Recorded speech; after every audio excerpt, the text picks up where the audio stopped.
அம்மா நீ ரொம்ப நாளாக கேட்டுட்டு இருந்தல, நான் உனக்காக ஒன்று வாங்கியிருக்கேன். என்னன்னு பாரு பார்க்கலாம். நீ தான் ரொம்ப நாளாக கேட்டுட்டு இருந்தியே யூடியூப்பில் பார்த்துட்டு. அப்படி இல்லாம்மா, இப்படி கட் பண்ணணும். இப்படி வச்சிட்டிங்களா, இப்படி ஒரு கோடு போடுங்க. அந்த மாதிரி போட்டிங்கன்னா வரும். பொறுமையா ரெண்டு சைடும் பிரிங்க.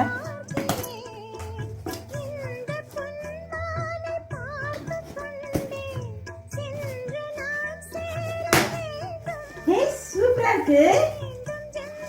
நீ அழகா இருக்குமா, நானும் உனக்கு கேட்டுட்டே இருந்தல்ல. ஆமாம், ஆனால் சின்னதாக தான் வாங்கியிருக்கேன். நம்ம வீட்டு வாசலுக்கு இது கரெக்டாக இருக்கும்ல? இல்லை இதை விட பெருசாக வேணுமா? இதுவே போதும்டா. அழகா இருக்கார் பாடுறா, எனக்கு ரொம்ப பிடிக்கும் பிள்ளையாருன்னா. ஏன் அழகா இருக்காரு, அழகா பண்ணியிருக்காங்கல்ல. ஆமா, வாசல்ல மாட்டினா கண் திருஷ்டி எல்லாமே நல்லா இது போயிடும்டா. சரி, உங்களுக்கு பிடிச்சிருக்கா இது? பிடிச்சிருக்குடா.